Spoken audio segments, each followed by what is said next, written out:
اساتذہ کرام آداب۔ اس وقت ہم آپ سے اسکولی تعلیم میں ڈیجیٹل تعلیم اور اس کے مضمرات پر گفتگو کریں گے۔ عام طور پر ہم آن لائن تعلیم اور ڈیجیٹل تعلیم کو ایک دوسرے کے مترادف کے طور پر استعمال کرتے ہیں۔ آن لائن تعلیم یعنی الیکٹرانک کی مدد سے دی جانے والی آموزش ہے جو انٹرنیٹ پر انحصار کرتی ہے۔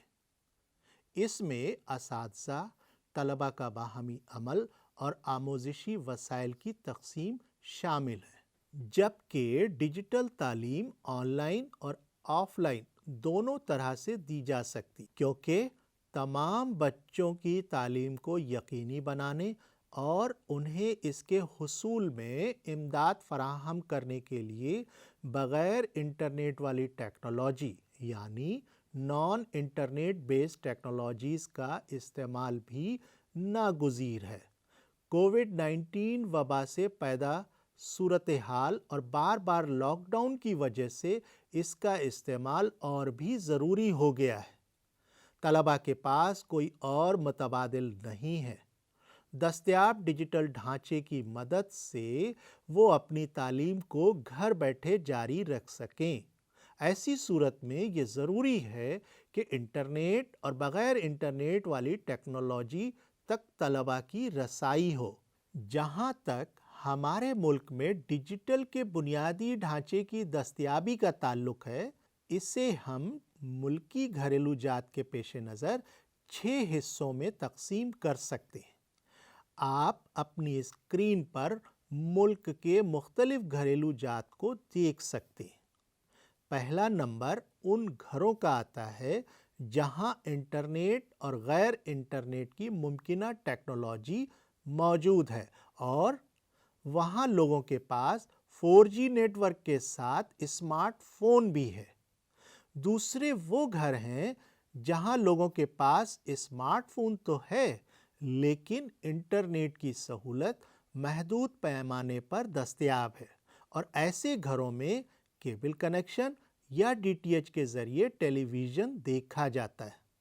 ایسے بھی لوگ ہیں جن کے پاس ریڈیو ہے یا ایسا موبائل فون ہے جس پر FM ریڈیو سنا جا سکتا ہے۔ ان کے علاوہ بھی ایسے لوگ ہیں جن کے پاس کسی قسم کا کوئی ڈیجیٹل وسیلہ نہیں ہے۔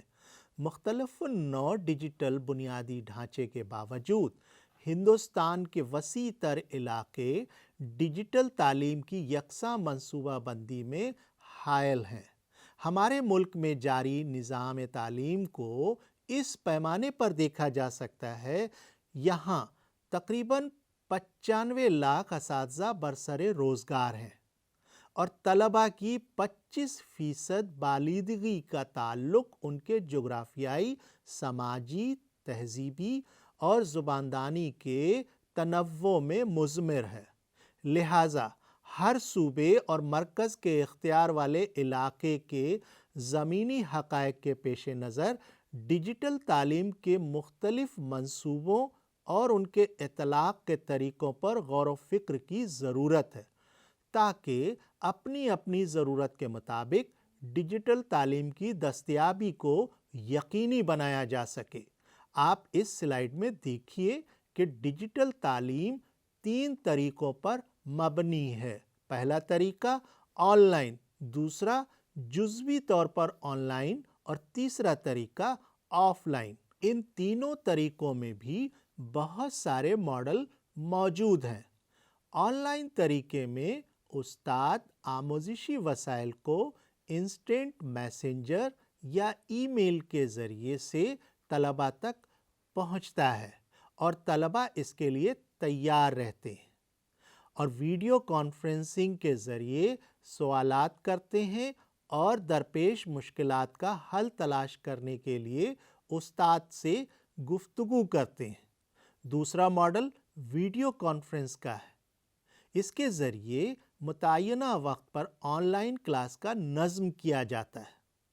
تیسرے ماڈیول میں LMS یعنی لرننگ مینجمنٹ سسٹم کے کسی ایک طریقے کا استعمال کرتے ہوئے متعینہ وقت میں راست نشریات کے ذریعے تدریسی عمل انجام دیا جاتا ہے اور طلبہ لائیو سیشنز میں فورم کی مدد سے یا گروپ میں براہ راست تعاملات میں شامل ہوتے ہیں۔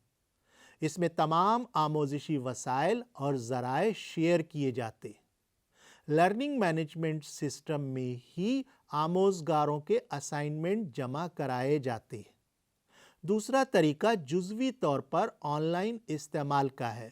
اس کے اندر بھی بہت سارے ماڈل ہیں۔ اس میں پہلا ماڈل یہ ہے کہ اساتذہ مختلف ایپ پر دیکشا، ای پاٹھشالہ، NROER، NDL یا عوامی رسائی والے پلیٹ فارم پر موجود وسائل کے لنک انسٹنٹ میسنجر یا ای میل کے ذریعے ارسال کرتے ہیں۔ طلبہ انہیں آف لائن استعمال کے لیے ڈاؤن لوڈ کر لیتے ہیں۔ مزید وضاحت یا مزید اظہار کے لیے اساتذہ بہت ساری سرگرمیوں کی نشاندہی کرتے ہیں جنہیں آف لائن رہ کر مکمل کیا جا سکتا ہے۔ دوسرے ماڈل میں استاد طلبہ سے انہیں دستیاب درسی کتب یا حوالہ جاتی کتب کا مطالعہ کرنے کے لیے کہتا ہے اور ایک مقررہ مدت کے بعد ان سے انسٹنٹ میسنجر، فون یا ویڈیو کال کے ذریعے رابطہ قائم کر کے ان کی مدد کرتا ہے اور مواد کی وضاحت اور تشریح بھی کرتا ہے۔ تیسرا طریقہ آف لائن کا ہے، جس میں ٹیلی ویژن، ریڈیو، کمیونٹی ریڈیو وغیرہ جیسے مختلف پلیٹ فارم کی مدد لی جاتی ہے۔ یہ ذرائع انٹرنیٹ پر انحصار نہیں کرتے۔ ہمارے ملک کے بہت سارے گھروں میں DTH یا کیبل کنیکشن کے ساتھ ٹیلی ویژن موجود ہے۔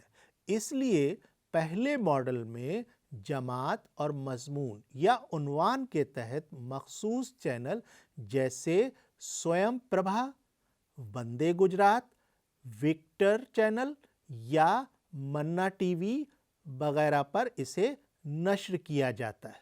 ماڈل 2 میں عنوان کے تحت وسائل جیسے ویڈیو تقریر، مظاہراتی یا عملی مرکزی کہانیاں وغیرہ کو محفوظ کرنے والے آلات کے ذریعے طلبہ تک پہنچائے جاتے ہیں۔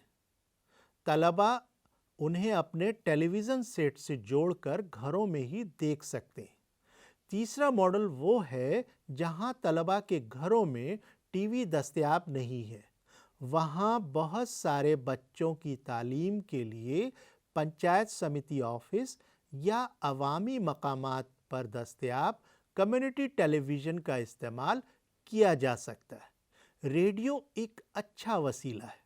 ٹیلی ویژن نہ ہونے یا بجلی کی عدم فراہمی کی صورت میں ریڈیو ہی سب سے مؤثر ذریعہ ثابت ہوتا ہے۔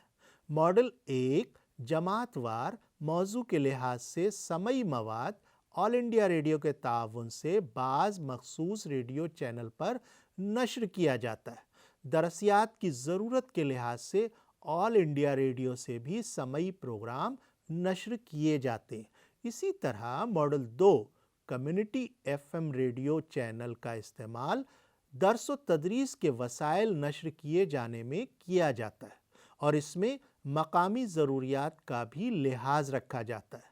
ماڈل 3 میں جہاں طلبہ کے پاس ریڈیو بھی دستیاب نہ ہو، ایسی صورت میں عوامی مقامات یا پنچایت سمیتی آفس میں موجود کمیونٹی ریڈیو کا استعمال لاؤڈ اسپیکر کی مدد سے کیا جاتا ہے۔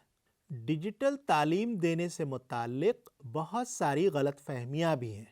ہم یہ قیاس نہیں کر سکتے کہ آن لائن ذریعے سے ہی تدریس کے مقاصد کی تکمیل کی جا سکتی ہے۔